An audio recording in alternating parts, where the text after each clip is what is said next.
पुनः छल हुआ हमारे साथ।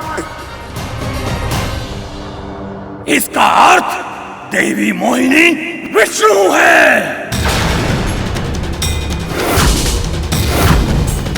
तुमने दुष्टता की सारी सीमाएं पार कर दी हैं राहु, अब तुम्हें दंड मिलेगा।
शीश कटने के बाद भी इसके धड़ और शीश दोनों में प्राण है। मां, ये कैसे संभव है? वो इसलिए कर क्योंकि अमृत के एक बूंद को उसने पी लिया है।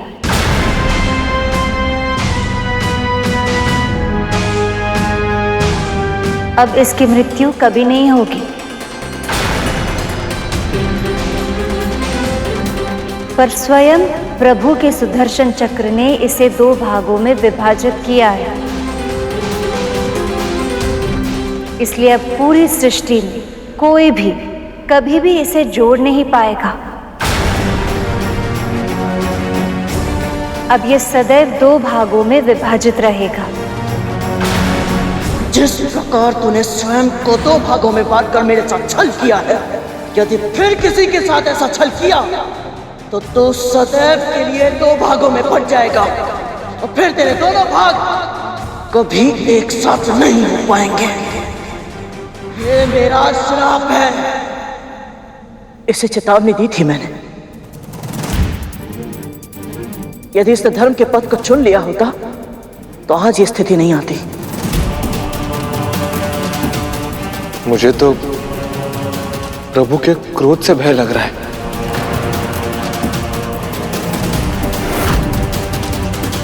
छल, फिर से छल किया है तूने विष्णु मेरे साथ। मेरा शीश काटकर तूने यह सिद्ध कर दिया है कि हम असुरों के साथ तू कभी न्याय कर ही नहीं सकता।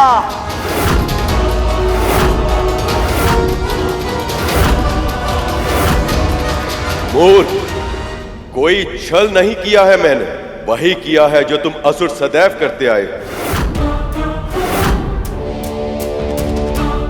उत्तर दो, देवताओं को कैसे पराजित किया था तुमने?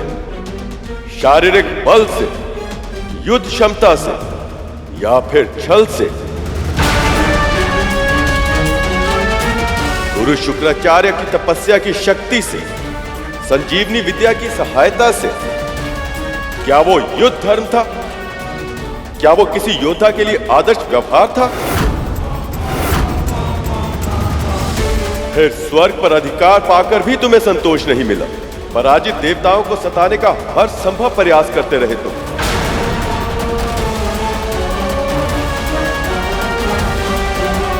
यहां तक कि अपनी मां समान देवी अदिति की तपस्या भंग करते समय उनके प्राण तक लेने का प्रयास किया। देवताओं की माता अदिति ये भीषण तप अपने पुत्रों को स्वर्ग का सिंहासन पुनः दिलाने के लिए कर रही है, परंतु उन्हें यह स्मरण नहीं है कि हम उनका ये उद्देश्य कभी पूर्ण नहीं होने देंगे। ऐसे अधर्मियों का शासन स्वर्ग पर तो क्या, पूरे ब्रह्मांड में भी यदि कहीं होगा तो मैं उसका विरोध अवश्य करूंगा।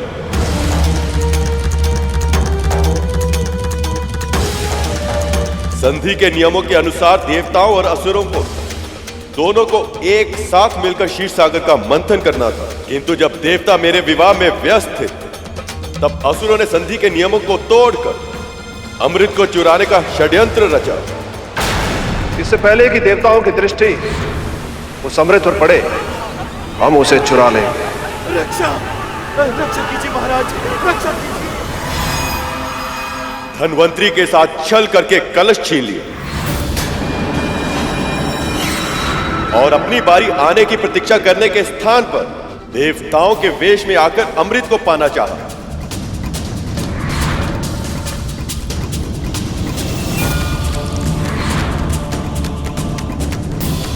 जो स्वयं छल पर छल करता आया हो, उसे दूसरों के कार्यों पर आपत्ति उठाने का कोई अधिकार नहीं।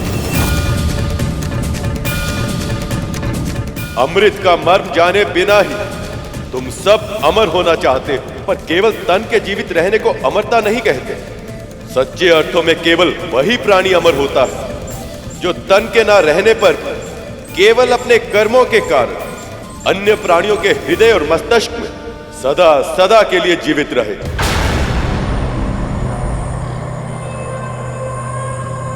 तुम्हें लगता है कि मैं देवताओं का पक्ष लेता हूं, पर जड़ बुद्धि, मैं देवताओं का नहीं, देववत का पक्ष लेता हूं।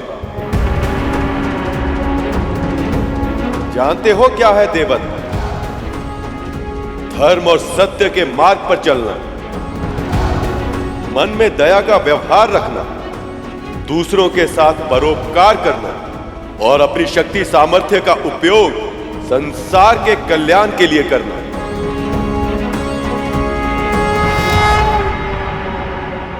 यदि तुम सबने ये किया होता तो मैं आज तुम्हारा पक्ष भी अवश्य लेता, पर अब तुम्हारा मुख राहु और धड़ केतु बनकर अनंत काल तक विचरण करता रहेगा।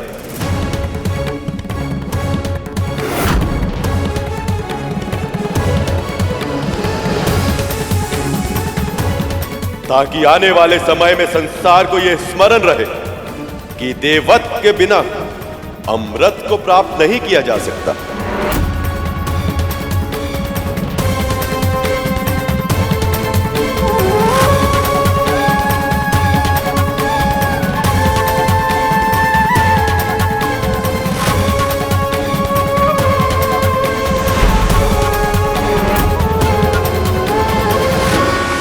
संभालिए देवराज,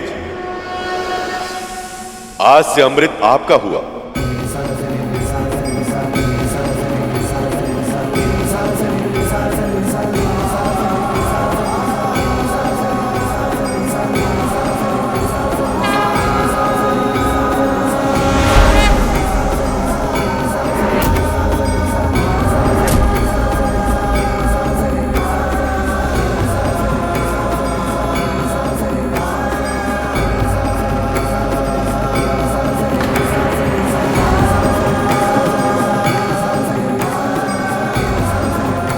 हे नारायण, आपने मेरे पुत्रों को अपना आशीर्वाद दिया, उनकी रक्षा की और उन्हें सामर्थ्यवान भी बना दिया, उन्हें अमर बना दिया आपने। आपका बहुत बहुत आभार प्रभु। मेरी अनुपस्थिति का अनुचित लाभ उठाया देवताओं ने और नारायण ने भी इनका साथ दिया, पर मैं इतनी सरलता से पराजय स्वीकार नहीं करूंगा। मैं अपना भाग्य बदलने जा रहा हूं मां। अमृत को प्राप्त करके रहूंगा मैं, किसी भी मूल्य पर।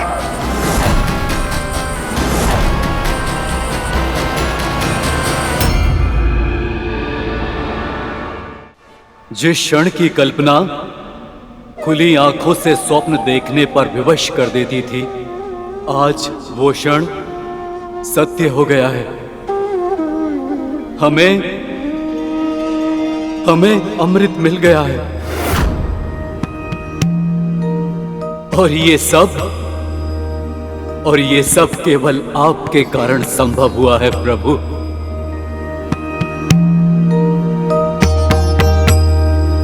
मंथन को सुनिश्चित करने के लिए आपने कच्छप का अवतार लिया।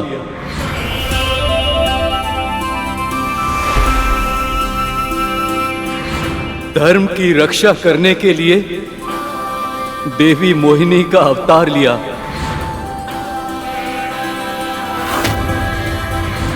और स्वयं इस कलश की रक्षा की।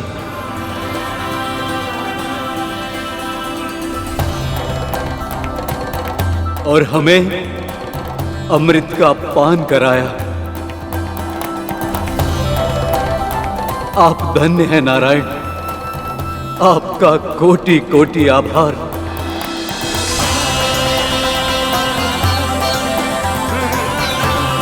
और अब मैं देवराज इंद्र अपने सभी देवताओं की ओर से आपको वचन देता हूं कि हम अपना दायित्व पूरी निष्ठा के साथ निभाएंगे और समाज के कल्याण के लिए अपने जीवन को समर्पित कर देंगे। आप सबसे यही अपेक्षा है, आप अपने निश्चय में सफल रहे, आपका कल्याण हो।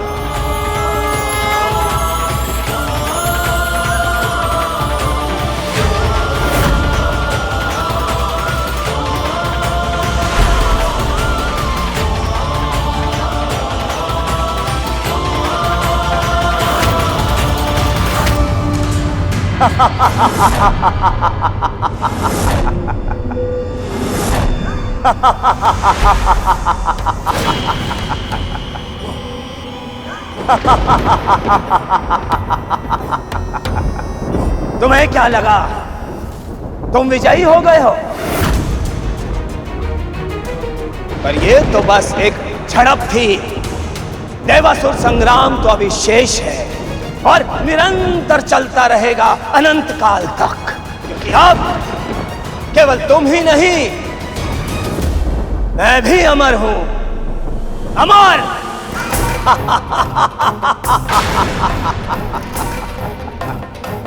अब मैं तुम सबको सदैव ही भयभीत करता रहूंगा।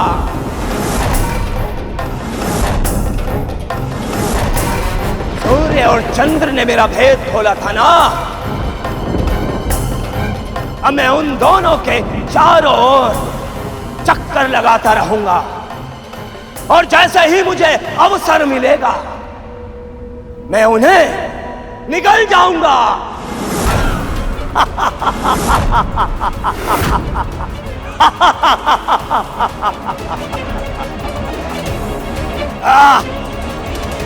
कितना दुष्ट है ये राहु। स्वयं परम पिता श्री नारायण से दंड मिला, फिर भी अपने कर्मों को सुधारने का विचार तक नहीं आया इसके मन में।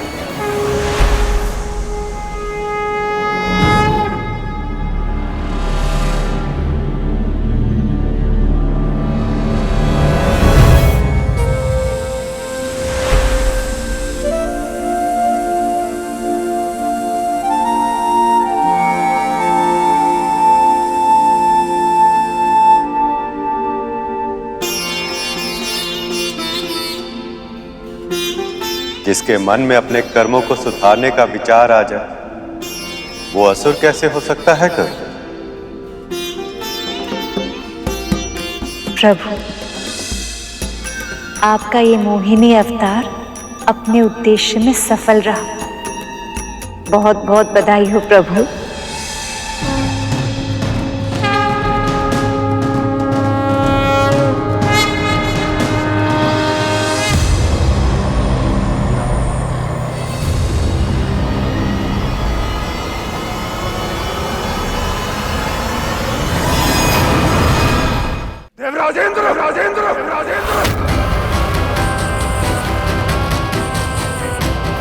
मेरी अनुपस्थिति में अमृत को पाकर स्वयं को चतुर समझ रहे हो?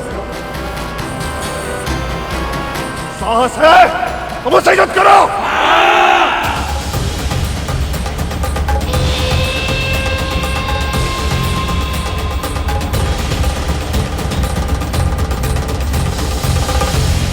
आपने इन असुरों को कितने अवसर दिए, कितनी बार समझाया, कितनी बार इनके अपराधों को क्षमा किया, परंतु ये असुर ये समझना ही नहीं चाहते कि अमृत के योग्य ही नहीं। और आपके निर्णय के बाद अमृत छीनने के लिए इन्होंने देवताओं पर आक्रमण किया।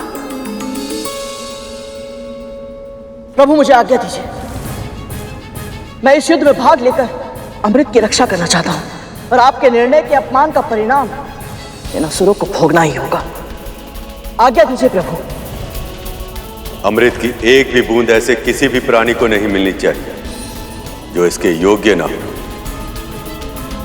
जाओ गर्ग, धर्म युद्ध तुम्हें पुकार रहा।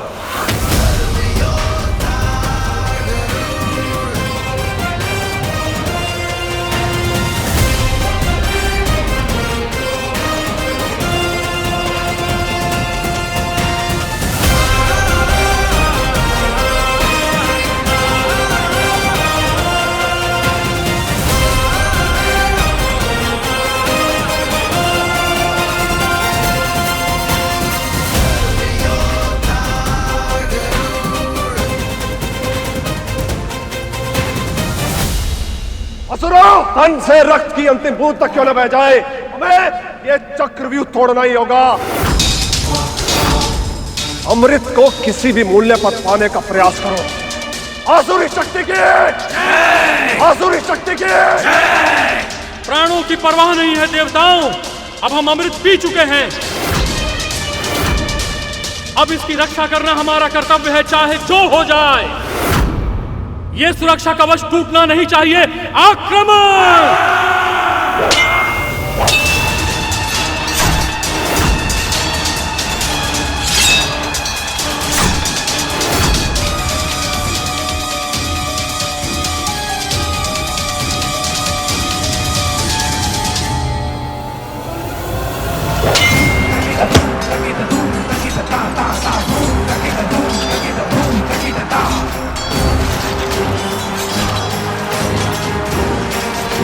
काहू को मिले दंड को देखकर असुर अपनी प्रवृत्ति के कारण अपना ही नाश करने पर तुले हैं।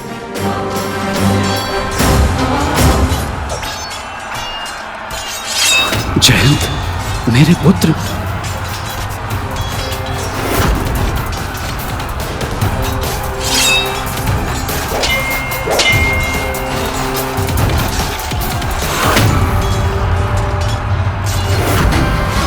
अपने पुत्र को कोई हानि नहीं पहुंचने दूंगा मैं।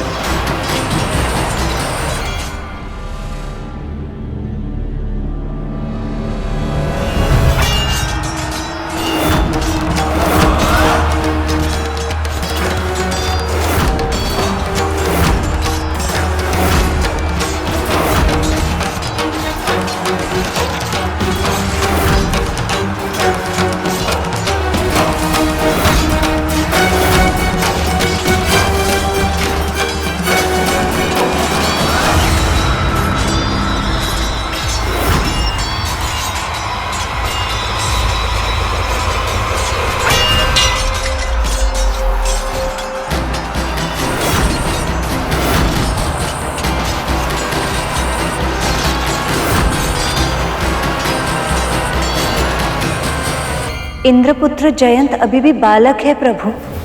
एक बालक पर वार करके बलि ने युद्ध के नियमों का उल्लंघन किया है। प्रभु, अब देवराज इंद्र क्या करेंगे? अपने पुत्र की रक्षा या अमृत की?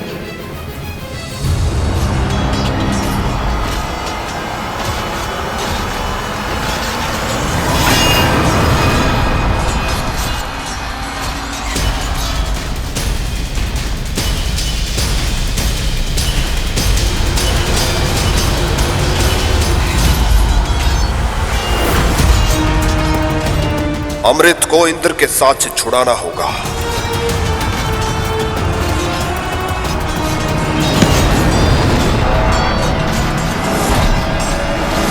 यदि अमृत गिर गया तो अनर्थ हो जाएगा।